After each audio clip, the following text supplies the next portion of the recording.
Hello everyone, I welcome you in Vision Loop. Today I will start a new topic database users. हम ये देखेंगे कि database के अंदर कौन-कौन से प्लेयर होते हैं और किस-किस की क्या-क्या रिस्पॉन्सिबिलिटी होती है। ये मतलब ना अलग-अलग टाइप के जो यूजर होते हैं उस चीज़ को हम देखेंगे। तो इसमें हम देखते हैं कि यहाँ पर मेन रोल आता है हमारा दैट इज़ डेटा एडमिनिस्ट्रेटर। तो डेटा एडमिनिस्ट्रेटर जिसे हम शॉर्ट फॉर्म में डीबीए भी बोलते हैं दैट इज़ कॉल्ड डीबीए, ठीक है। तो ये हमारा मेन प्लेयर होता है यहाँ का, इसी का सब कुछ कंट्रोल होता है। एक तरह से मान सकते हैं जैसे हम किसी बिल्डिंग को बनाते हैं। ठीक है, बिल्डिंग को हमने बनाया, उस बिल्डिंग को बनाने के बाद में मतलब बिल्डिंग को बनाते टाइम बिल्डिंग में क्या डिज़ाइन क्या रहना है उसका, क्या चीज़ कहाँ पे रखी जानी है, ठीक है, उसका व्यू क्या रहेगा, ठीक है, उसके अंदर एक्सेस किस-किस का रहेगा, किस कौन-सा कमरा किसका रहेगा, ये सब जो एक एक ओनर होता है, एक जो ओनर होता है मतलब जो एक तरह से हेड बोल सकते हैं जिसको, उसके अकॉर्डिंग होता है। तो उसके अकॉर्डिंग ही सारी चीज़ें होती हैं, तो वही होता है यहाँ पे डीबीए। डेटाबेस को मैनेज करने के केस में हम यहाँ पर बात करते हैं दैट इज़ ए डीबीए। वही डिसाइड करता है कि डेटा का डिज़ाइन क्या होगा, ठीक है?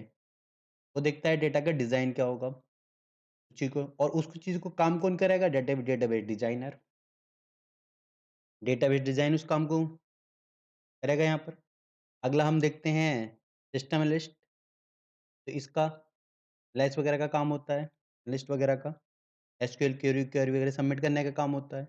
अगला एप्लीकेशन प्रोग्रामर, एप्लीकेशन राइट करने के लिए, एप्लीकेशन अलग-अलग टाइप के एप्लीकेशन को प्रोग्राम करने हेवी यूज़र, जो हमारा एक सिंपल टाइप का यूज़र होता है, sophisticated user and specialised user. तो अलग-अलग टाइप के जो प्लेयर होते हैं, उन सबको कंट्रोल जो होता है, वो होता है डीबीए की मर्ज़ी।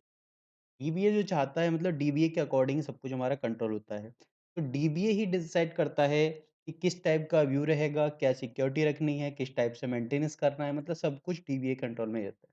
तो इस टाइप से हम देखेंगे डीबीए के अलग-अलग प्लेयर जो होते हैं हमारे डेटाबेस यूज़र के, तो सबसे पहला आता है database administrator. Database administrator that is called dBA. तो डीबीए की जो रिस्पॉन्सिबिलिटी होती हैं, इसी के पास सारी अथॉरिटी, ठीक है, टोटल डेटाबेस को एक्सेस करने डेटाबेस में किसी भी टाइप की कोई भी चेंजिंग कहीं भी कुछ करवाने के लिए जो हमारा प्रोग्रामर होता है, ठीक है, या फिर बोल सकते हैं हम कि डिज़ाइनर होता है, उन सबको इंस्ट्रक्शन देने की सब कुछ इसी के अकॉर्डिंग होता है। ठीक है, मतलब जो टोटल परमिशन, टोटल अथॉरिटी रहती है दैट इज़ ए डीबीए। तो ये हमारा इंडिविजुअल पर्सन भी हो सकता है और ग्रुप ऑफ पर्सन भी हो सकता है, मतलब एक टीम हो सकती है, ठीक है? जिसका काम होता है इस चीज़ को डेटा के डेटाबेस के रिगार्डिंग। तो ये कंट्रोल करती है design and use of database. किस टाइप का डिज़ाइन होगा, कैसे दिखेगा, क्या स्कीमा होगा, किस स्कीमा में क्या-क्या कंस्ट्रेंट रहेंगे, उसकी कंसिस्टेंट वगैरह क्या रहेगी, सब कुछ ये डिसाइड करता है। तो who has complete control over database? It is responsible for overall performance of the database. इसके अंदर जो भी परफॉर्मेंस होगी उसके लिए रिस्पांसिबल यही होता है और यही हर टाइप के डिसीजन ले सकता है, जो भी हमारे प्रोवाइड करने होंगे टेक्निकल सपोर्ट के लिए, ठीक है? या फिर कोई भी। तो इस पर्सन के पास नॉलेज भी होती है, ये पर्सन डिसीजन भी ले सकता है, अथॉरिटी भी हो सकती है और ऐसा नहीं कि मतलब इस पर्सन के पास दूसरों से मतलब खुद के पास भी टेक्निकल एबिलिटी होती है, कैपेबिलिटी होती है। तो ये डिसाइड करता है कंसेप्चुअल स्कीमा क्या रहेगा, डेटाबेस के अंदर कंटेंट क्या रहेगा, किस लेवल का क्या कंटेंट हमारा रखना है। इस टाइप से टेबल, फ़ील्ड वगैरह जैसे फ़ील्ड टेबल की बात करूँ, क्वेरी, डेटा टाइप किस टाइप का डेटा टाइप, उनके बीच में रिलेशन क्या रखना है, कंस्ट्रेंट क्या रखना है, उनके अंदर वैलिडेशन वगैरह क्या रहना है, ठीक है? क्या वैलिडेशन रहेगा, क्या नहीं रहेगा, इस चीज़ को ये डिसाइड करता है। और दूसरी आती है हमारी फिजिकल स्कीमा के अंदर। तो फिजिकल स्कीमा के अंदर डिसाइड करता है कि हाउ डेटा इज़ स्टोर्ड, कैसे स्टोर करना है एंड कैसे रिप्रेजेंट करना है। मतलब बिट की फॉर्म में स्टोर कर रहे हैं, फाइल की फॉर्म में तो किस टाइप का स्टोरेज रहना है, कितना हमारा डाटा स्टोर करना है, क्या लोकेशन रहनी है, तो उस सारी चीज़ों को ये डिसाइड करता है। तो इसके लिए वो अलग-अलग हमारे के फंक्शन आते हैं, डिसाइड यूज़र वे। तो यूज़र को क्या दिखेगा, क्या नहीं दिखेगा, उसके केस में बात करते हैं, वो इसका काम होता है हमारा डेटाबेस एडमिनिस्ट्रेटर का। जैसे हम एक एग्ज़ाम्पल लेते हैं, इस टाइप से दिखेगा। तो जैसे हम एग्ज़ाम्पल देखते हैं कि डेटाबेस एडमिनिस्ट्रेटर को मान लेता हूँ कि एक तरह से एक फ़ेसबुक यूज़र है, मान लिया मैंने कि फ़ेसबुक यूज़र है। तो फ़ेसबुक यूज़र जिसका अकाउंट है उसने अपना लॉगिन किया, जब उसने उस चीज़ को लॉगिन किया, तो वो उसका सब पूरा एक्सेस जो उसके लिए अवेलेबल है, वो देख सकता है। तो उसने कोई भी पोस्ट डाली है, कोई भी फ़ोटो उसने पोस्ट कर दिया। जब उसने कोई भी फ़ोटो को पोस्ट किया, तो वो ऑप्शन सेलेक्ट करता है कि ये फ़ोटो कौन देख सकता है। एक तो हमारा आता है केवल फ्रेंड देख सकते हैं, अगली, म्यूचुअल फ्रेंड देख सकते हैं या ऑल, ठीक है? तो वो जो यूज़र है, जो फेसबुक लॉगिन किया जिसका अकाउंट है, उसने ये जो भी फ़ोटो डाली अपनी, उस फ़ोटो को अपना व्यू डिसाइड कर लिया कि यूज़र को क्या-क्या हमें दिखाना है। तो वो अथॉरिटी यहाँ पर इसके पास है। इसी टाइप से complete whole of the database की अथॉरिटी होती है डीबीए के पास। तो वही दिखाता है कि यूज़र का क्या व्यू, क्या यूज़र देख सकता है। क्या-क्या, कौन-कौन सा प्लेयर, कौन-कौन सा यूज़र किस-किस टाइप के डेटा को एक्सेस कर सकता है, तो उनको अथॉरिटी प्रोवाइड करता है। एप्लीकेशन प्रोग्रामर की हेल्प करता है ये, सिक्योरिटी मेंटेन करता है। सिक्योरिटी मीन्स प्राइवेसी के टर्म में भी, ठीक है? डेटा चोरी ना हो, ठीक है? और बाकी कोई इल्लीगल थ्रेट वगैरह नहीं आए, ठीक है? तो ये जितनी साइबर रिलेटेड एक्टिविटी होती है उनको रोकने के लिए, तो उस चीज़ को मेंटेन करना, ये सब इसका काम होता है। अगली होती है हम परफॉर्मेंस मॉनिटर करना। इसके बाद में हम देखते हैं बैकअप एंड रिकवरी। डेटा का बैकअप देखना कि डेटा का बैकअप हमारे कितनी देर में होगा। मतलब कि हमने देख लिया कि हमारे डेटाबेस के अंदर जो भी हमारा डेटा रखा हुआ है, उसका बैकअप मतलब बोल दिया कि हमने कितने-कितने टाइम के बाद डेटा का बैकअप बनता जाएगा। जैसे अपने गूगल फ़ोटो या उसका भी हम अपना बैकअप बनाते हैं। हमारे हाथ में होता है, हम अपने अकॉर्डिंग कंट्रोल करते हैं उस चीज़ को। इस टाइप से डेटा का बैकअप उस complete whole of the database का बैकअप के लिए, उसकी रिकवरी के लिए। और अगली चीज़ deciding hardware and software. Hardware and software, किस सॉफ्टवेयर का यूज़ करना है, क्या हार्डवेयर लगाना है, कितना स्टोरेज रखना है, वो सब डिसाइड करना भी इसी का काम होता है डेटाबेस एडमिनिस्ट। अगला हमारा आता है सिस्टम एनालिस्ट। तो सिस्टम एनालिस्ट का जो काम होता है, सिस्टम एनालिस्ट का काम हम देखते हैं, तो ये एक्सेस करता है data by writing certain query. कुछ क्वेरी लिखता है जिसके अंदर हम करते हैं particular condition on which data analyse. जिस डेटा को हमें एनालाइज़ करना होता है। मतलब ये एक तरह से एसक्यूएल की क्वेरी सबमिट करता है एक्सप्लोर डेटा इन डीबीएमएस। डेटाबेस मैनेजमेंट सिस्टम के अंदर, डेटाबेस के अंदर हम देखता है ये कि एक्सप्लोर करना है डेटा, किसी भी टाइप का ऐसे डेटा एक्सप्लोर करें उसके लिए क्वेरी वगैरह लिखना। क्वेरी सबमिट करता है। अब क्वेरी कहाँ से आती है? हमारी सोफिस्टिकेटेड यूज़र वगैरह हमारा दे सकता है। तो उसके थ्रू हमारी क्वेरी आ सकती है। उससे उससे क्वेरी मिली, उसने अपना उसको एक्सप्लोर किया। इस टाइप से ये इसका काम होता है। अगला आता है एप्लीकेशन प्रोग्रामर। एप्लीकेशन प्रोग्रामर एक तरह से यूज़ होता है सॉफ्टवेयर डेवलपर।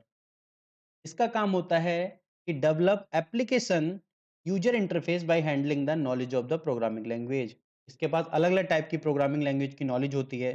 जैसे जावा की, पहले डॉट नेट वगैरह की, ठीक है? डॉट नेट, जावा वगैरह की, एडवांस जावा हो गई। तो अलग-अलग टाइप की जो लैंग्वेज हैं, जैसे सी प्लस प्लस वगैरह, इन सब की नॉलेज होती है उसको और उसके अकॉर्डिंग क्या करता है, they interact with the system through DML query. Data manipulation language के थ्रू कोई क्वेरी को इंटरैक्ट जो सिस्टम के साथ इंटरैक्ट करता है, जो डीएमएल क्वेरी उसके लिए हेल्प करती है इस चीज़। ये होता है हमारा एप्लीकेशन प्रोग्रामर। अब देखते हैं एप्लीकेशन प्रोग्रामर एक्चुअल में एक तरह से देखते हैं कि प्रोग्राम लिखने का काम इसका, डीएमएल को इम्प्लीमेंट करना है इसके और प्रोग्राम के थ्रू क्वेरी एग्जीक्यूट होगी। तो ये करेगा, वो प्रोग्राम के थ्रू जो है क्वेरी को एग्जीक्यूट करेगा और इससे हमें हमें को जो डेटाबेस के थ्रू जो डेटा मिल जाएगा उसकी भी क्वेरी की है इसने, ये उसकी भी एक क्वेरी करेगा, ठीक है? तो एक तरह से बोल सकते हैं जैसे हमारा बात करते थे एम्बेडेड एसक्यूएल क्वेरी होती है सी प्रोग्राम के अंदर। एम्बेडेड एसक्यूएल क्वेरी वगैरह जो सी प्रोग्राम वगैरह के अंदर जो आती है, ठीक है? तो इसके तरह से सॉफ्टवेयर डेवलपर है, हमारा ये काम हमें दिखाई देता है। तो जो इसके पास नॉलेज है प्रोग्रामिंग लैंग्वेज की उसके अकॉर्डिंग उसकी नॉलेज से क्या करता है ये एप्लीकेशन यूज़र इंटरफेस तैयार करता है, ठीक है? जो हमें हेल्प करता है जिसकी वजह से हम जो यूज़र होगा यूज़र को इंटरैक्ट कराने के लिए या फिर जो हमारा एनालिस्ट होगा उसके लिए, ये सभी इस चीज़ के अंदर आता है एप्लीकेशन प्रोग्रामर के अंदर। अगला आता है हमारा डेटाबेस डिज़ाइनर। डेटाबेस डिज़ाइनर जो काम करता है वो काम करता है फिज़िकल स्कीमा, फिज़िकल लेवल के अंदर। तो ये देखता है how data is identify and how data is store and how data is display. Actual में जो डिज़ाइन करने वाला पार्ट है, यहाँ पे कंपाइलर की बात कर सकते हैं कंपाइलिंग के लिए। तो जो हमारा डिज़ाइन कर रहा है डेटा को फिज़िकल स्कीमा के अंदर जो फिज़िकल लेवल पे डेटा के कैसे हैंडलिंग करना है, कैसे डील करना है, किसको कहाँ रखना है, वो सब इसकी रिस्पॉन्सिबिलिटी होती है डेटाबेस डिज़ाइनर की। अब हम देखते हैं हमारे जो मेन यूज़र आता है दैट इज़ एंड यूज़र। ये हमारे अलग-अलग टाइप से हम इस चीज़ को देख सकते हैं, ठीक है? जो एक्सेस कर रहा है या जिसकी सबसे पहले हम बात करते हैं that is a navy user. Navy user या इसको एक एक नाम और देते हैं, इसको हम एंड यूज़र भी बोल सकते हैं, एंड यूज़र, या फिर इसको बोल सकते हैं हम नेटिव यूज़र। मतलब एक तरह से मान के चलें कि ये जो है एक तरह से मतलब बहुत सिंपल यूज़र है, इसको कोई ज़्यादा नॉलेज नहीं है, सिंपल टाइप का यूज़र है, एक तरह से अनाड़ी टाइप का, मतलब उसको कैसे हैंडल करना है, कैसे वो करना है, जिससे उसको कोई भी ज़्यादा नॉलेज नहीं है, ठीक है? जैसे कोई पर्सन आधार कार्ड बनवाने गया, अब उसे नहीं पता कि कहाँ फिंगर रखी जानी है, क्या करना है, जैसे उसे बता दिया वैसे वो कर रहा है। तो उसके केस में हम इस चीज़ को बात कर सकते हैं कि जो वहाँ पर यूज़ कर रहा है, उस केस में क्या हो सकता है, नेवी यूज़र हो सकता है। इसी वजह से बोला गया है कि they are unsophisticated user. Unsophisticated user होता है हमारा ये, who use the existing application to interface with database। जो इसके पास existing application उसी का यूज करेगा, इसके अलावा और कुछ इस आइडिया नहीं होता है। No idea about database and access database by menu oriented interface. उसको सब सामने बटन दिखाई दिए, मेनू दिखाई दिया, उसके अकॉर्डिंग वो चल सकता है बस। इसके अलावा वो और कुछ नहीं करेगा। उसके पास कॉलम आ गया, नेम नेम नेम उसने फिल कर दिया यहाँ पर। ने यहाँ पर नेम फिल कर दिया, नेम का उसके अंदर कॉलम आया था, उसमें जो भी वैलिडेशन उसके अकॉर्डिंग उसने अपना नेम फिल कर दिया, ठीक है? मतलब ये सिंपल टाइप का हमारा यूज़र इस चीज़ को हम बोल सकते हैं, ठीक है? जैसे हम कोई ऑर्डर करते हैं, जैसे किसी वेबसाइट के थ्रू हमने ऑर्डर किया, एक सिंपल सा फॉर्म फिल किया, अब फॉर्म कहाँ जा रहा है, किस लैंग्वेज में कन्वर्ट हो रहा है, क्या-क्या क्वेरी जा रही है, हमें उससे कोई मतलब नहीं होता है, ठीक है? तो इसके पास ज़्यादा नॉलेज नहीं होती है, ठीक है? तो ओनली जो है क्या क्या होता है, इसको बस अपनी-अपनी जो भी डिटेल डालनी होती है, जो भी क्वेरी करनी होती है, वो बस डालना होता है, बात खत्म हो जाती है, ठीक है? इसको ज़्यादा क्वेरी वगैरह से कोई ज़्यादा इसका मतलब होता नहीं है। तो ये हमारा होता है नेवी यूज़र या नेटिव यूज़र। अगला हमारा आता है सोफिस्टिकेटेड यूज़र। तो सोफिस्टिकेटेड यूज़र में हम देखते हैं, जो हमारा सोफिस्टिकेटेड यूज़र होता है, ये जो इसका जो काम होता है एक्चुअल में ये एप्लीकेशन प्रोग्राम नहीं लिखता है, ठीक है? जो एप्लीकेशन प्रोग्रामर था वो हमारा अलग था। तो ये जो है एप्लीकेशन प्रोग्राम लिखे बिना ही ये डायरेक्टली एसक्यूएल क्वेरी क्वेरी लिखता है। एसक्यूएल के थ्रू ये डायरेक्टली क्वेरी लिखता है, ठीक है? और उसके थ्रू ये एक्सेस करता है।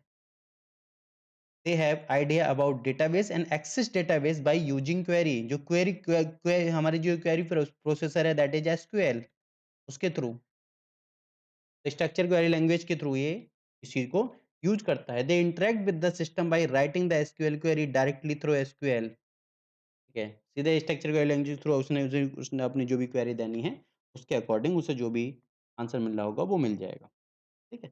ये होता है हमारा सोफिस्टिकेटेड यूजर। अगला होता है हमारा स्पेशलाइज्ड यूजर। अब स्पेशलाइज्ड यूजर क्या है? सोफिस्टिकेटेड यूजर भी होगा, सोफिस्टिकेटेड यूजर तो होगा ही, बट उसके अंदर डिफरेंस क्या आता है? Write a specialized query in programming form to access the database. ये एक तरह से मान सकते हैं कि जो हमारा ये जो यूज हुआ है, जो ट्रेडिशनल वे में यूज करते हैं, जो ट्रेडिशनल डेटा जो प्रोसेसिंग मेथड वगैरह होते हैं, उनके थ्रू हम एक्सेस नहीं कर पाते। क्योंकि यहाँ पर अगर जैसे बात करें तो अब तक जो डेटा का कंसेप्ट था that is convert in query, ओ नॉलेज, ठीक है? तो नॉलेज बेस एजेंट जो वर्क करेगा उसके अकॉर्डिंग यहाँ पर हम देखते हैं कि ये जो हैं, जो स्पेशलाइज़्ड यूज़र होते हैं, ये डेवलपर होते हैं। एक तरह से डेवलपर होते हैं और ये जो काम करते हैं कॉम्प्लेक्स प्रोग्राम डेवलप करते हैं, रिक्वायरमेंट के अकॉर्डिंग जो उनकी रिक्वायरमेंट होती है। अब जो रिक्वायरमेंट है वो ट्रेडिशनल डेटा प्रोसेस के मेथड से नहीं हो पाती है। तो उसके लिए स्पेशल प्रोग्राम डेवलप करते हैं, कॉम्प्लेक्स प्रोग्राम डेवलप करते हैं। ठीक है? तो ये होते हैं हमारे स्पेशलाइज़्ड यूज़र। तो कॉम्प्लेक्स प्रोग्राम टू रिक्वायरमेंट। ये था हमारा डेटाबेस के अलग-अलग प्लेयर, अलग-अलग जो यूज़र होते हैं उसकी हमने बात की। Thank you everyone.